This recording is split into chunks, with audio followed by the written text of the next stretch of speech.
Blood stained the antique Persian rug, gleaming dark under the shattered remains of a crystal decanter. That was the standard welcome at the Romano estate. Lorenzo Romano was a monster, wrapped in a tailored suit, terrorizing New York's underworld. No one dared cross him until a heavy-set maid with zero survival instincts walked straight into his crosshairs. The Romano estate on Long Island was less of a home and more of a heavily fortified fortress. Behind its towering wrought-iron gates and manicured hedges lay a world governed by blood loyalty and the absolute terrifying authority of Lorenzo Romano. At 34, Lorenzo was the undisputed head of the Romano crime syndicate. He was a man chiseled from marble and ice, possessing a temper so notoriously violent that his own capos hesitated to bring him bad news. Over the past 3 months, the estate had burned through 12 different maids. Some quit in tears, others fled in the dead of night, leaving their meager belongings behind, just to escape the suffocating tension of the house. Then came Penelope Gallagher. Penelope was 28, severely overweight and completely devoid of the nervous, fluttering energy that usually characterized the estate's domestic staff. She was a big woman, soft and round, in a world that demanded everyone be sharp and lethal. Her uniform strained slightly at the seams, her sensible black shoes carrying a heavy, deliberate tread. Life had never afforded Penelope the luxury of being delicate. Raising a financially reckless younger brother and juggling 3 minimum-wage jobs just to keep the heat on in her cramped Brooklyn apartment had forged a core of absolute iron beneath her soft exterior. When the desperate head housekeeper, Mrs. Higgins, offered her triple the standard hourly rate to clean the Don's private wing, Penelope didn't hesitate. She didn't care if Lorenzo Romano was the devil himself. The devil's money paid off overdue utility bills. Her 3rd day on the job coincided with one of the worst crises the Romano family had faced in a decade. A vital shipment at the Brooklyn docks had been intercepted by the rival Capello family, a catastrophic loss orchestrated by Vincent the Viper Capello. The sprawling mansion was practically vibrating with Lorenzo's wrath. Armed guards, usually stoic, were pacing the hallways with white knuckles. From the heavy oak doors of the master study, the sound of breaking glass and vicious roaring echoed through the corridor. "Get out!" Lorenzo's voice was a guttural snarl that rattled the expensive oil paintings on the walls. "If Frankie Marino doesn't have his head on my desk by midnight, I'll take yours." 3 burly mobsters men who had killed without blinking scrambled out of the study, looking pale and thoroughly chastised. They nearly collided with Penelope, who was pushing a heavy wooden cleaning cart down the hall. "Are you crazy, sweetheart?" One of the mobsters, a heavily tattooed enforcer named Dominic, hissed at her. "Turn the cart around. The boss is tearing the room apart. He'll snap your neck just for breathing too loud." Penelope looked at the terrified man, her round face impassive. "Is he done breaking things?" Dominic stared at her as if she had lost her mind. "What?" "If he's done breaking things, I need to sweep," Penelope said simply, her voice low and even. "I go off the clock in 20 minutes and Mrs. Higgins wants the study pristine." Without waiting for a response, Penelope gripped her heavy-duty broom and dustpan bypassed the bewildered mobsters and pushed open the heavy oak doors. The study was a disaster zone. Papers were scattered like snow across the mahogany floors. A shattered vase lay in ruins by the fireplace, and the scent of spilled whiskey was overpowering. In the center of the chaos stood Lorenzo Romano. He was breathing heavily. His tie discarded the top buttons of his crisp white shirt, ripped open to reveal a dark smattering of chest hair and the edge of a jagged scar. His dark eyes, practically black with fury, snapped toward the doorway. For a terrifying second, silence descended on the room. Lorenzo stared at the heavy-set woman in the doorway, expecting her to squeak, apologize, and run like all the others. Penelope didn't run. She didn't even gasp. She took in the mess, let out a long, exhausted sigh that spoke volumes of her weariness with the world, and walked right in. "What the hell do you think you're doing?" Lorenzo growled, taking a predatory step toward her. His voice was a low, dangerous rumble meant to paralyze. "My job," Penelope replied smoothly, not making eye contact. She walked over to the fireplace, her heavy steps grounded and steady. She set down her dustpan and began sweeping up the shattered porcelain. Lorenzo was so stunned by the sheer audacity of her indifference that his rage stalled in his throat. He stalked toward her, towering over her crouching form. "I didn't call for a maid. Get out before I make you regret walking in here." Penelope paused. She slowly straightened up her joints, popping slightly. She was a large woman, and when she stood up to her full height, she took up her own space. She didn't shrink away from his towering, intimidating frame. She looked him dead in the eye. "Mr. Romano," she said, her tone reminiscent of a tired mother dealing with a tantrum-throwing toddler. "You have broken glass all over an antique rug. If you walk on it, you'll grind the shards into the fibers, and I will have to spend 3 hours on my knees with tweezers trying to get them out. I am not doing that. So kindly step to the left, so I can finish sweeping." Lorenzo blinked.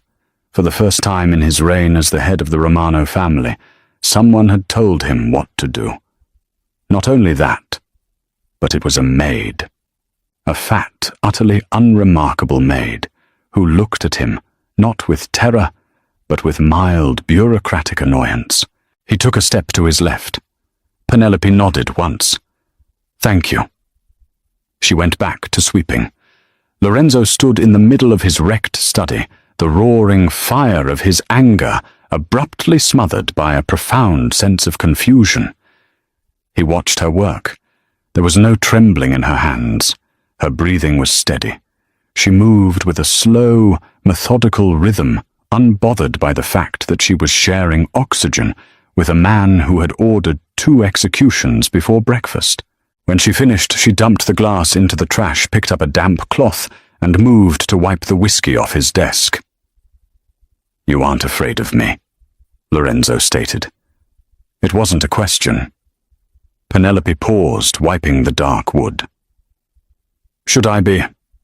I could kill you right now, and no one would ever find your body," he said, testing her, leaning his hands flat on the desk, bringing his face dangerously close to hers. Penelope didn't flinch. She just looked at the wet cloth in her hand, then back up to his dark, piercing eyes. "With all due respect, Mr. Romano, I ride the subway through East New York at 2 in the morning. I've had a gun pulled on me for a $20 bill. You're just a guy who broke his own vase because he was having a bad day. Now please lift your arms. You're leaning in the whiskey." Lorenzo stared at her for a long, agonizing moment. Then slowly, a low, dark chuckle rumbled in his chest. It grew into a genuine barking laugh that echoed strangely in the tense room. He lifted his arms. "What's your name?" he asked, watching her with a newfound intense curiosity. "Penelope." "Well, Penelope," Lorenzo murmured, his eyes tracking her as she cleaned. "You're the first interesting thing to happen in this house in a very long time." Over the next 4 weeks, a bizarre and unspoken dynamic settled over the Romano estate. Penelope Gallagher became the untouchable anomaly. She was the only staff member permitted to enter Lorenzo's study unannounced. When Lorenzo was locked in grueling meetings with his capos, screaming over territory disputes and money laundering operations, Penelope would calmly push her cart into the room, dust the bookshelves, swap out his cold espresso for a hot one, and leave. Her presence, heavy and grounding, acted as a bizarre anchor for the volatile Mafia boss. He never yelled when she was in the room, But not everyone was amused by the Don's new favorite pet. Victor Rossi, Lorenzo's second-in-command, despised Penelope. Victor was a vain, sharply dressed man with ruthless ambition and a cruel streak. He didn't understand why Lorenzo tolerated this large, quiet woman who moved around their high-stakes criminal enterprise like she was invisible. "I don't get it, boss," Victor sneered one afternoon in the billiards room, chalking his cue stick. "Why do you keep the whale around? She waddles in, gets in the way. There are plenty of girls who look a lot better in a uniform who know how to keep their mouths shut." Lorenzo, who was lining up a shot, froze. The atmosphere in the room instantly plummeted to freezing. Lorenzo slowly straightened up, placing his cue stick on the green felt. He walked over to Victor, his face terrifyingly blank. Before Victor could react, Lorenzo's hand shot out, grabbing Victor by the throat and slamming him against the wood-paneled wall. "You will speak of Penelope with respect," Lorenzo whispered, his voice dripping with lethal promise. "She has more courage in her pinky finger than you have in your entire miserable body. If I ever hear you disrespect her again, Victor, I will cut your tongue out and feed it to my dogs. Do we understand each other?" Victor, choking and wide-eyed, nodded frantically. Lorenzo dropped him, adjusted his cuffs and walked out. But Victor's humiliation bred a dangerous, festering hatred. If he couldn't openly target the maid, he would find another way to use her. Victor had his own ambitions. He had been secretly funneling information to the Capello family, plotting a coup to take out Lorenzo and claim the Romano throne for himself. He needed Lorenzo dead, but the Don's security was impenetrable. Except for Penelope. Victor hired private investigators and quickly discovered Penelope's Achilles heel, her younger brother, Liam. Liam Gallagher was a degenerate gambler who had recently racked up a $50,000 debt in an underground poker ring run by Victor's associates. On a rainy Tuesday afternoon, while Penelope was carrying a stack of fresh linens toward the laundry room, Victor cornered her in a dimly lit service hallway. Two of his massive enforcers blocked the exits. "Hello, Penelope." Victor smiled, though his eyes were dead. Penelope gripped the linens tightly against her chest, her heart suddenly pounding. "Mr. Rossi, excuse me, I have work to do. I think we need to have a little chat about Liam." Victor said, his smile widening as he saw the blood drain from Penelope's face. He pulled a small, clear glass vial from his tailored jacket pocket. The liquid inside was completely colorless. "Liam owes my friends a lot of money. Money he doesn't have." Victor continued, stepping into her personal space. "They're going to break his legs tonight. Tomorrow they'll take his hands. But I can make all of that go away. I can clear his debt completely." Penelope swallowed hard, trying to maintain her imposing posture, but fear for her brother chilled her to the bone. "What do you want?" Victor pressed the small vial into her trembling, calloused hand. "The Don likes his espresso at precisely 4 o'clock. You're the one who makes it. Just empty this vial into his cup today. It's tasteless, odorless. He'll just go to sleep and his heart will stop. A natural tragedy." "No!" Penelope gasped, trying to shove the vial back. "I'm not a killer. I won't do it." Victor grabbed her wrist, his grip bruising. "You do it, or I make a phone call right now, and Liam goes to the bottom of the East River in a barrel. Your choice, sweetheart. The Mafia boss who doesn't care about you or your baby brother's life." Victor let go of her, smoothed his lapels, and walked away, leaving Penelope alone in the dark hallway, staring in horror at the poison in her hand. At 3:55 p.m., Penelope stood in the massive, gleaming kitchen. Her hands were shaking so violently she could barely hold the silver tray. On the tray sat a delicate porcelain cup filled with pitch-black espresso. In her apron pocket, the glass vial felt as heavy as an anvil. She closed her eyes, tears leaking down her plump cheeks. Liam was an idiot, a reckless fool, but he was her brother. He was the only family she had left in the world. But as she thought of Lorenzo, the terrifying, violent man who had never once mocked her size, who had demanded respect for her from his men, who looked at her as if she was actually worth seeing her stomach twisted into painful knots. At exactly 4 o'clock, Penelope knocked on the heavy oak doors of the study. "Come in," Lorenzo's voice called out. Penelope pushed the door open. Lorenzo was sitting behind his massive desk, rubbing his temples, looking exhausted. The moment he saw her, the hard lines around his mouth softened just a fraction. "Penelope," he said, sitting back in his leather chair. "Right on time." Penelope walked toward the desk. Her legs felt like lead. Every step was a battle. She reached the desk and set the silver tray down. Lorenzo reached for the espresso, but before his fingers could brush the porcelain, Penelope slapped her hand down over the cup. Lorenzo frowned, looking up at her in confusion. "What are you doing?" Penelope was breathing heavily, tears welling in her eyes, spilling over her lashes, and running down her face.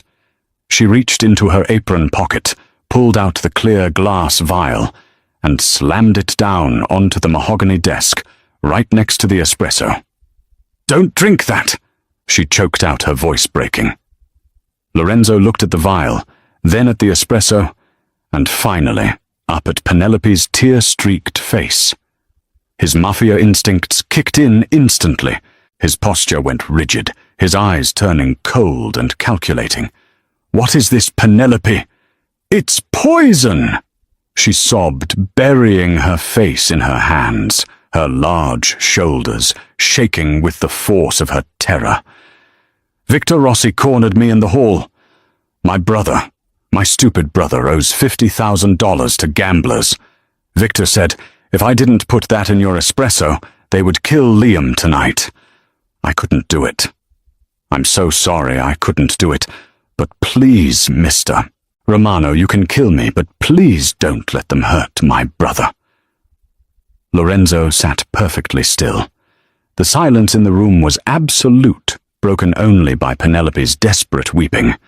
He looked at the poison, realizing just how close he had come to death.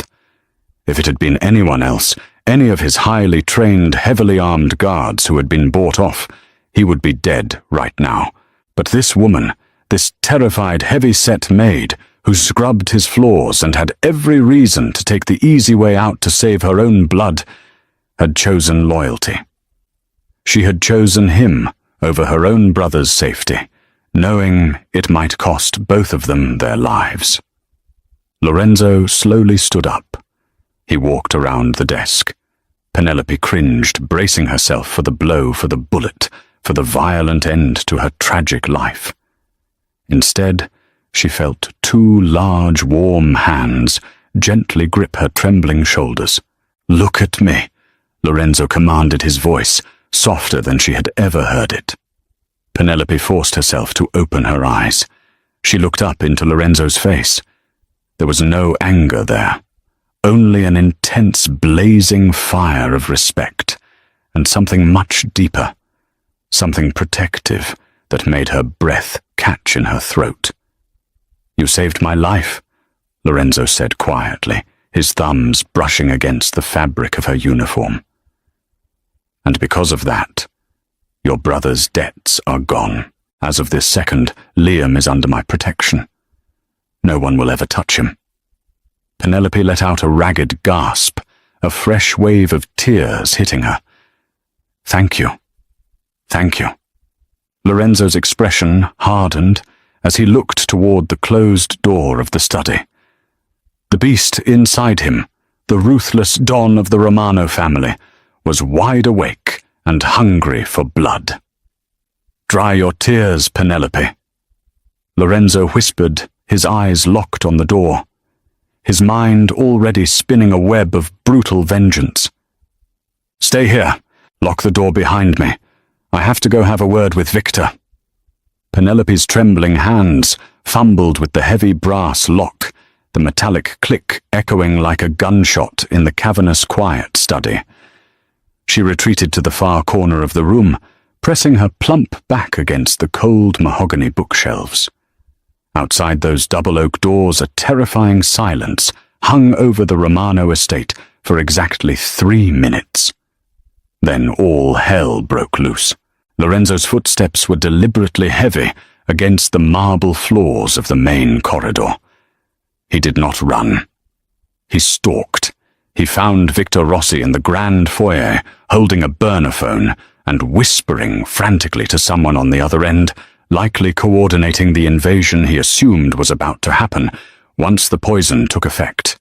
Victor looked up, expecting to see a panicked guard announcing the Don's sudden collapse. Instead, he saw Lorenzo very much alive, with eyes as dead and cold as a winter grave. "Boss," Victor stammered frantically, dropping the phone into his jacket pocket. "I thought you were taking your afternoon coffee." There was a slight change of plans. "Victor," Lorenzo said smoothly, his voice echoing off the vaulted ceilings. From the shadows of the mezzanine, Lorenzo's loyal enforcers, Dominic and Luca, stepped into view, their weapons already drawn and suppressed. Victor's bought men, realizing the coup had been compromised, reached for their holsters. The foyer erupted into a chaotic, deafening crossfire. Lorenzo did not flinch as a bullet shattered a crystal chandelier above him, raining glass down like diamonds. He moved with a terrifying, predatory grace, closing the distance between himself and his treacherous second-in-command. Victor fired wildly, his panic betraying his aim. Lorenzo disarmed him with a brutal strike to the wrist, the sickening crack of bone audible even over the gunfire. With a swift, merciless motion, Lorenzo drove Victor to his knees, pressing the barrel of his own weapon against Victor's forehead. "You underestimated my house, Victor," Lorenzo whispered harshly, the scent of gunpowder thick in the air. "You thought you could use Penelope. You thought her weight made her slow, that her background made her weak, but she possesses more loyalty in her blood than you could ever comprehend." "Lorenzo, please," Victor begged, blood dripping from his shattered nose. "Capello made me do it. Vincent Capello and Judge Anthony Carmichael. They threatened my family." "You chose your fate," Lorenzo replied, utterly devoid of mercy. He pulled the trigger, ending the rebellion instantly. Silence slammed back into the estate, heavy and suffocating. Lorenzo surveyed the foyer, stepping over the bodies of traitors. He wiped a smear of blood from his cheek, his breathing heavy, the beast inside him somewhat satiated by the purge. He left his men to handle the cleanup and walked back toward his study. Inside, Penelope was huddled on the floor, her arms wrapped around her large knees, weeping softly. When the lock clicked and the door swung open, she flinched violently. Lorenzo stepped into the room, his white shirt torn and splattered with dark crimson. "It's over," he announced softly, closing the door behind him. Penelope scrambled to her feet, her sensible shoes slipping slightly on the polished wood.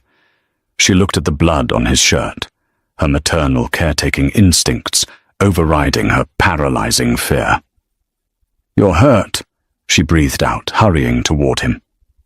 "It's not my blood," Lorenzo assured her, but he allowed her to guide him to the leather sofa.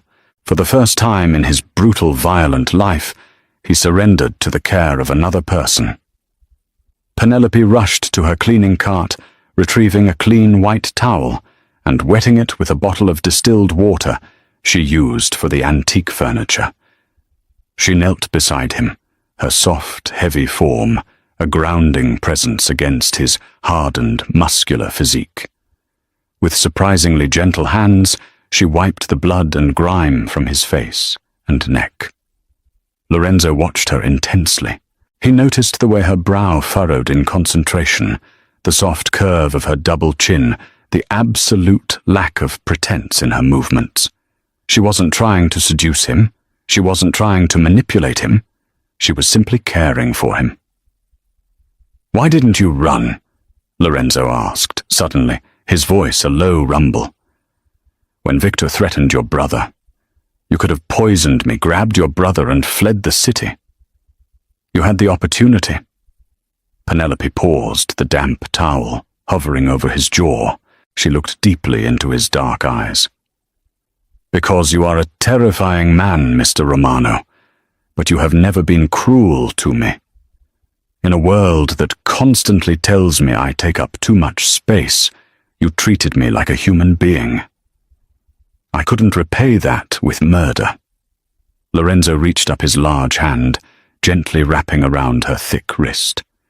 He pulled her slightly closer, his gaze dropping to her soft, trembling lips. You are not just a maid anymore, Penelope. Do you understand me? You belong to me now. I will protect you. I will protect Liam and anyone who looks at you with anything less than absolute reverence will answer to me. 6 months later, the Romano estate had transformed, and so had its hierarchy. Penelope Gallagher was no longer pushing a heavy wooden cleaning cart, nor was she wearing a strained maid's uniform. She was the undisputed queen of the Romano syndicate. Lorenzo had made good on his promises. He had paid off Liam's debts and placed the young man in a strictly monitored legitimate administrative role at one of the family's shipping warehouses in Queens, ensuring Liam stayed far away from the poker tables. As for Penelope, Lorenzo worshipped her. He refused to let her change herself to fit the hollow, superficial mold of a typical Mafia wife. When high society designers subtly suggested she wear slimming black or restrictive corsets, Lorenzo would throw them out of the house. Instead, he commissioned custom couture that celebrated her size.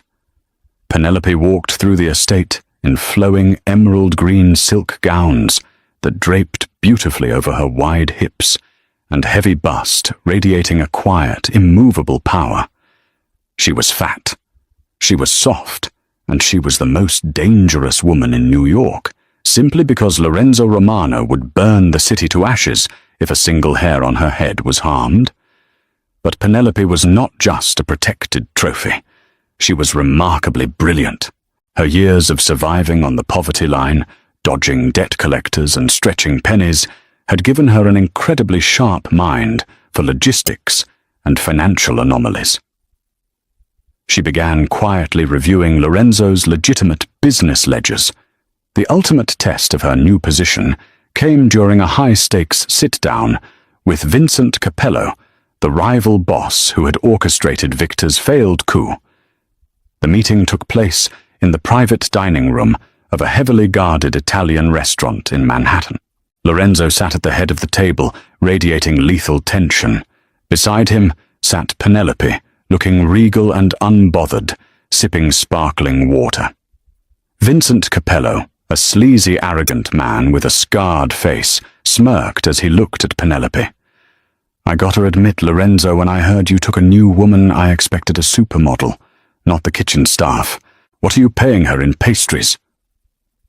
The Romano guards in the room instantly drew their weapons, the sound of safeties clicking off filling the room. Lorenzo's eyes turned murderous, his hand reaching for the heavy pistol inside his jacket. But Penelope placed a soft, plump hand over Lorenzo's forearm, stopping him. She didn't blush. She didn't cry. She simply smiled a chilling, terrifying smile that she had learned directly from the Don himself. Mr. Capello. Penelope said, her voice smooth and conversational. I might enjoy a good pastry, but you seem to enjoy embezzling from your own offshore accounts, specifically the Shell Corporation in the Cayman Islands, under your mistress's maiden name. I found it quite interesting that your capos are taking pay cuts while you quietly funnel $3 million a quarter into a private fund. Vincent's smug grin vanished instantly. The color drained from his face as his own men standing behind him exchanged dark, suspicious glances. You're lying, Vincent spat, though sweat was beading on his forehead. Penelope casually slid a thick manila folder across the polished table. Bank statements, wire transfer logs, and photographs. You see, Vincent, when you spend your whole life being ignored by people because of how you look, you learn how to watch them very closely. You should really secure your digital servers. Now Lorenzo and I are going to propose a new territory division, and you are going to sign it, or I will hand these files to your underboss and let your own men tear you apart. Vincent stared at the files, utterly defeated by a woman he had dismissed seconds ago. He picked up his pen and signed the territory over without another word. Later that night, back in the safety of their master suite at the estate, Lorenzo stood by the roaring fireplace, pouring 2 glasses of expensive red wine. He walked over to where Penelope was sitting on the edge of their massive bed, her silk robe pooling elegantly around her large, soft thighs. He handed her a glass, then sank to his knees before her, a position of absolute submission that the feared Don Romano took for no one else on earth. He rested his hands on her waist, looking up at her with a mixture of awe and burning, consuming love. "You were magnificent today," Lorenzo murmured, kissing the soft skin of her stomach. "You terrified them." Penelope smiled, running her fingers through his dark, thick hair. "I learned from the best. I told you I'm not afraid of monsters." "No." Lorenzo agreed, his dark eyes shining as he looked up at his beautiful heavy-set queen. "You just know exactly how to tame them." They had conquered the underworld, not with standard cruelty, but with an unexpected alliance forged in the ashes of betrayal. Penelope had walked into a house of death, armed with nothing but a dustpan and an iron will, and she had claimed the heart of its king, proving that true power is an immovable force, no matter what shape it takes. Did you love this thrilling Mafia romance? The world of Lorenzo and Penelope proves that true power and love come in unexpected forms. If this story kept you on the edge of your seat, please hit that like button, share this video with your friends, and subscribe to our channel for more intense, dramatic stories.